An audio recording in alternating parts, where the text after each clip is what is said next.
오늘 설교 제목을 보시면서 이게 뭐지? 하고 생각하는 분들이 계실지 모르겠습니다. 최근에 알고 지내던 한 집사님으로부터 영상을 하나 링크를 받았습니다. 유튜브 링크로 되어 있어서 들어가 보았더니 제목은 이러했습니다. 천년 왕국과 14만 4천 명의 비밀. 제목부터 뭔가 무시무시합니다. 채널에 들어가 보니 종말과 예언에 관한 영상들이 주류를 이루는 그런 사이트였습니다. 그런데 생각보다 많은 사람들이 보고 또 댓글을 달았더라고요. 시대가 변하면서 성도들을 미혹하는 방법들이 점점 다양해져 가고 있는 것 같습니다. 특히 요즘은 유튜브나 인터넷 매체를 통해서 성도들을 유혹하는 방법들이 시도되고 있습니다. 그래서 총회에서는 매년 8월 첫째 주일을 이단 경계주일로 지정하고 또 이번 이단 경계주일에는 자료집으로 각종 이단들이 운영하는 사이트에 대한 자료를 제작해서 배포했습니다. 제가 또 예배가 끝나고 나면 성도님들께도 공유해 드릴 테니 한번 보시고 또 경계하시기 바랍니다.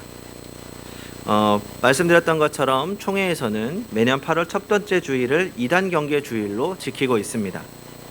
교회에서도 지속적으로 교육하면서 경계하고 있지만 막상 이단의 가르침을 듣게 된다면 구별하기 어려워하는 분들이 많이 계신 것 같습니다. 최근에는 코로나로 인한 세계적인 재난을 겪으면서 재난과 종말에 대한 메시지를 전하면서 사람들의 마음을 미혹하고 있습니다. 특히 요한계시록을 자기 입맛에 맞게 해석하면서 사람들을 유혹하죠. 그래서 오늘 이단들이 사용하는 주요 몇 가지 중요 문제점들을 다루면서 우리의 복음을 더욱 확실하게 하려고 합니다. 첫 번째로 천년왕국의 비밀입니다. 종말에 대한 이야기를 하면 천년왕국이라는 말을 종종 듣게 됩니다. 사실 성경에 천년왕국이라고 하는 단어는 등장하지 않습니다. 이 천년왕국은 요한계시록 20장 4절을 근거로 한 단어입니다. 또 내가 보자들을 보니 거기에 앉은 자들이 있어 심판하는 권세를 받았더라. 또 내가 보니 예수를 증언함과 하나님의 말씀 때문에 목배임을 당한 자들의 영혼들과 또 짐승과 그의 우상에게 경배하지 말고 아니하고 그들의 이마와 손에 그의 표를 받지 아니한 자들이 살아서 그리스도와 더불어 천년 동안 왕노릇하니. 그러니까 이 구절을 근거로 천년 왕국이라는 말을 사용합니다. 그런데 그동안 기독교 안에서는 이 천년 왕국에 대해서 세 가지로 해석을 했습니다. 첫 번째는 전천년설입니다. 그러니까 전천년설은 성경을 문자적으로 해석해서 예수님이 재림하시기 전 천년 동안 천년 왕국이 이루어진다는 겁니다. 그러니까 이런 천년 왕국은 예수님의 재림이 기준입니다. 재림 전 천년설입니다. 그러니까 재림 전 천년 왕국이라고 생각하시면 됩니다. 예수님께서 재림하신 이후에 사탄이 결박되기 때문에 예수님이 재림하시기 전까지 세상은 점점 악해져 간다는 견해입니다. 그래서 예수님의 재림이 다가올수록 점점 악이 횡행하는 힘든 세상이 될 것이라는 주장입니다. 두 번째는 후천년설입니다. 후천년설은 성경을 상징적으로 해석해서 20장 4절에 천년 왕국이 있은 후에 그 다음에 예수님의 재림이 있다고 보는 겁니다. 그러니까 예수님의 재림 후 천년 왕국인 거죠. 그러니까 후천년설은 사탄의 결박이 예수님의 재림 후에 이루어지는 것이 아니라 예수님의 지상사역과 예수님의 십자가 사건을 통해서 사탄이 치명적인 상처를 입었다는 겁니다. 그래서 2000년 전에 예수님의 십자가 사건 이후로 사탄은 이미 결정적인 힘을 발휘하지 못한다는 거죠. 그렇기 때문에 후천년설에 따르면 세상은 점점 좋아질 것이라고 봅니다. 그리고 죽은 자들이 부활한다는 것도 몸의 부활이 아니라 죽은 영혼들이 영적으로 살아나는 것을 의미한다고 합니다. 그러니까 여기서 천년은 실제의 어떤 1년, 2년, 1000년이 아니라 긴 기간을 의미합니다. 그리고 세 번째로 무천년설입니다. 이 무천년설도 상징적으로 해석하는 경우입니다. 그러니까 무천년설은 후천년설과 굉장히 비슷해 보입니다. 예수님이 2000년 전 십자가에서 죽으심으로 사탄이 치명적인 상처를 입었다는 데는 동일한 입장입니다. 다만 이 무천년설이라고 하면 천년왕국이 없다는 것으로 오해할 수 있습니다. 그런데 무천년설은 천년왕국이 그냥 없다고 하는 게 아니라 눈에 보이는 가시적인 천년왕국이 없다고 하는 겁니다. 그러니까 무천년설을 믿는 사람들은 천년왕국이 눈에 보이는 나라가 아니라 교회와 성도들의 마음속에 임한다고 보는 겁니다.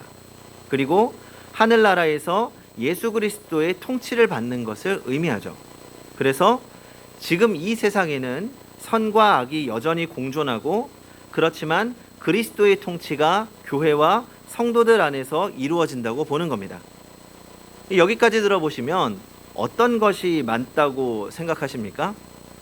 나는 이게 좀 익숙한데 라고 생각하시는 게 있을 것 같습니다. 사실 여기서 어떤 것이 정답이다 라고 쉽게 말씀드리기는 어렵습니다. 그러니까 여러 가지 설명들이 뒷받침되어야 되기 때문입니다. 그런데 두 가지를 말씀드리면, 먼저 무천년설은 성 어거스틴이 맨 처음 이야기한 후에 종교개혁과 칼빈과 루터도 그리고 대부분의 교회에서 받아들이고 있는 내용입니다. 저도 장로교회의 전통을 따라서 이 무천년설을 지지하고 있습니다. 하지만 그렇다고 전천년설과 후천년설이 그러면 그냥 틀린 거냐? 라고 말하기도 좀 어렵습니다. 이 어거스틴이 등장하기 전에 이 초대교회 교부들은 대부분 전천년설을 지지했습니다. 점점 악해져가는 세상 속에서, 그리고 핍박이 심해져가는 상황 속에서 믿음을 지키기 위한 도전 정신에 도움을 준 거죠.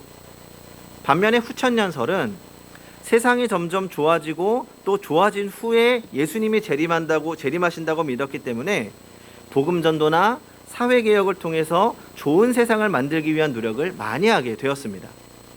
그러니까 이렇게 천년 왕국은 그 믿음을 지키기 위해서 또 이 땅에서 하나님의 나라를 이루기 위한 그런 도움을 주는 신학적인 노력이었습니다. 그런데 문제는 이 천년 왕국을 이단들이 자기들의 입맛대로 사용해서 성도들에게 공포감을 조성하고 신비주의에 빠지게 한다는 겁니다. 예를 들어서 대표적인 이단 신천지가 있죠. 신천지에서는 이 후천년설을 세대주의와 섞어서 아주 교묘하게 이용합니다. 그러니까 후천년설이 어떤 거라고 말씀드렸습니까? 예수님이 재림하신 후에 천년왕국이 시작된다고 말씀을 드렸습니다. 그런데 1983년 3월 14일 교주 이만희가 천년왕국을 시작했다고 주장하는 겁니다. 그래서 이만희를 구원자로 섬기는 신천지인들이 천년왕국에서 첫째 부활자가 되어서 왕같은 제사장 노릇을 하게 된다는 거죠. 그러니까 재림예수 이만희 교주가 이 땅에 와서 천년왕국이 시작되었고, 재림예수 이만희를 믿어야 된다고 주장하는 겁니다. 그 외에 많은 이단의 교주들이 내가 재림예수이며 내가 온 이후로 천년왕국이 시작되었다라고 이야기하는 겁니다. 그리고 또 하나의 대표적인 이단으로 여호와의 증인이 있습니다. 여호와의 증인은 전천년설을 이용합니다. 전천년설은 예수님이 재림하시기 전에 천년왕국이 있다고 말씀드렸습니다. 그런데 전천년설에 따르면 천년왕국 이전에 7년의 대환란이 있습니다. 그런데 이 7년 대환란 전에 그러니까 휴거가 일어나서 환란을 겪지 않고 죽음을 겪지 않고 하늘로 올라간다는 겁니다. 그러니까 이런 이단 교리의 핵심은 다가올 종말과 환란의 때를 피하기 위해서는 기존의 교회의 교리를 따르지 말고 자신들의 교리를 따라야 된다는 겁니다. 그러니까 환란에 대한 공포감을 조성하면서 고난을 피하기 위한 방법으로 자신들을 선택해야 된다고 말하는 거죠. 그런데 이것은 아주 교묘하면서 성경이 전하고자 하는 바를 곡해하는 겁니다. 그러니까 왜냐하면 성경은 분명히 성도의 고난과 승리에 대해서 말씀하고 있기 때문입니다. 예수님께서 이 땅에서 증거하신 메시지, 그리고 신약 성경이 전반적으로 증거하는 성도의 길은 십자가의 길이고 고난의 길입니다. 성경은 성도들에게 고난을 피하라고 말씀하지 않습니다. 고난이나 핍박은 그리스도를 따르는 이들에게 당연히 따라오는 것입니다. 다만 그 모든 상황에서 믿음으로 인내하고 그리스도인으로 살아가는 것, 주님이 언제 오실지 모르는 그날까지 우리의 믿음을 지켜낼 것을 말씀하고 있습니다. 예수님은 우리에게 분명하게 말씀하십니다. 마태복음 16장 24절입니다. 이에 예수께서 제자들에게 이르시되 누구든지 나를 따라오려거든 자기를 부인하고 자기 십자가를 지고 나를 따를 것이니라. 우리는 편한 복음이 아니라 진리의 복음 위에 서서 가짜 복음을 물리쳐야 할 것입니다. 두 번째는 14만 4천 명의 비밀입니다. 14만 4천 명만 구원을 받는다. 많은 이단들이 공통적으로 주장하는 내용 중 하나입니다. 그런데 많은 사람들이 여기에 넘어가는 이유는 성경에 14만 4천 명이라는 숫자가 분명하게 등장하기 때문입니다. 요한계시록에서 14만 4천은 두 번 나옵니다. 7장 4절과 14장 3절입니다. 7장의 맥락은 재앙이 닥치기 전에 천사가 하나님의 종들의 이마 위에 도장을 찍을 때 14만 4천 명을 찍는다고 하는 맥락에서 나옵니다. 그러면 한번 단순하게 생각해 보겠습니다.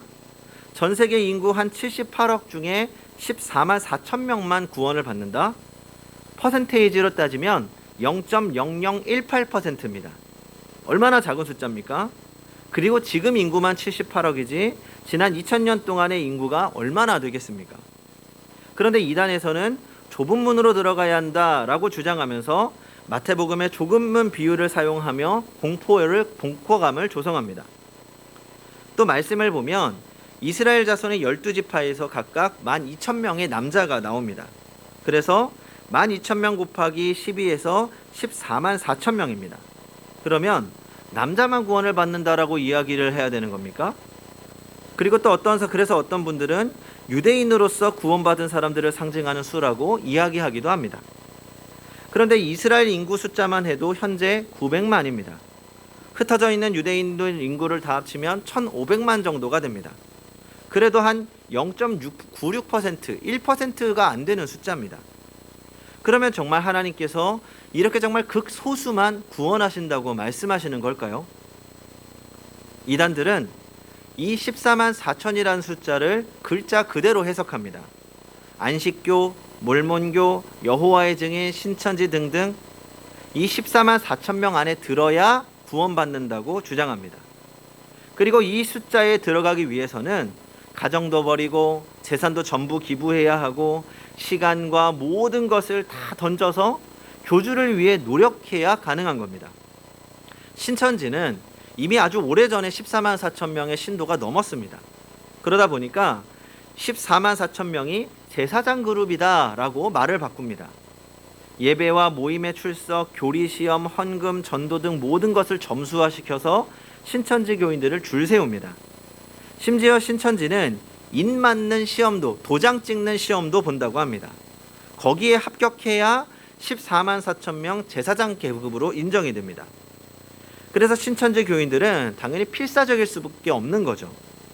이렇게 이단들은 14만 4천 명을 전체 중에서 아주 극소수만 구원받는다는 것으로 이 본문을 이용합니다. 그러면 정말 하나님은 이 세상에서 많은 사람들 중에 딱 14만 4천 명만 구원받는다고 말씀하신 걸까요?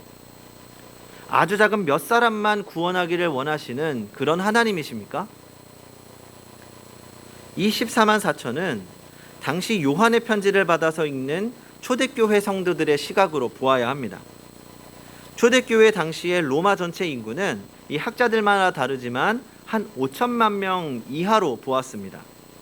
그 당시에 예수를 믿는 사람들이 그 중에서 아주 극도로 적었죠. 그래서 그 당시 예수 믿는 인구를 다 계산하면 아무리 많이 잡아도 14만 4천 명이 안 되었을 겁니다. 그러니까 초대교회가 뭐 한 140개 정도 되었다라고 가정했을 때 교회당 인구가 1000명의 신도는 있어야 14만 명이 되는 겁니다. 그런데 로마의 핍박이 심했기 때문에 그런 박해 속에서 누가 과연 구원을 받을 것인가 하는 그런 회의가 퍼져가고 있었습니다. 그런 상황 속에서 사도 요한이 이렇게 증언하는 거죠. 내가 확실하게 보았다. 무려 14만 4천 명의 사람들이 구원을 받아서 어린 양 앞에 서서 찬양을 하더라는 겁니다. 그러니 두려워하지 말라는 겁니다. 믿음의 확신을 가지라는 겁니다. 내가 확실히 봤다는 거죠. 하나님께서 인치신 사람들은 한 사람도 남김없이 다 구원받았다는 겁니다. 그러니까 14만 4천이라는 숫자는 당시 그리스도인들에게 엄청난 희망을 주려는 희망의 숫자입니다. 그러니까 우리 가운데 구원에 실패할 사람이 한 사람도 없다는 거죠. 하나님은 인치신 백성을 틀림없이 구원한다는 것이 14만 4천이 주는 의미입니다. 그러니까 14만 4천 명은 셀 수 없이 많은 구원받은 모든 성도를 의미합니다. 그렇다면 지금 예수 그리스도를 주로 영접하고 하나님을 예배하는 우리 모두는 이 14만 4천 명에 속한다고 볼 수 있습니다. 그러니 누가 찾아와서 당신은 14만 4천 명에 속했습니까? 라고 물어보면 자신 있게 대답하셔도 좋습니다. 네, 저는 구원받은 하나님의 백성입니다. 오늘 이단들이 오용하고 있는 두 가지에 대해서 말씀드렸습니다. 천년왕국과 14만 4천 명의 비밀. 우리가 이런 내용들을 알고 잘못된 교리에 넘어가지 않는 것 아주 중요한 일입니다. 그러나 더 중요한 것은 주님의 재림을 기다리는 성도로서 그리스도인으로서 하나님의 자녀로서 살아가는 것입니다. 어떻게요? 바로 순결함으로 승리하는 성도가 되어야 합니다. 9절입니다. 이 일 후에 내가 보니 각 나라와 족속과 백성과 방언에서 아무도 등이 셀 수 없는 큰 무리가 나와 흰옷을 입고 손에 종려가지를 들고 보좌 앞과 어린 양 앞에 서서.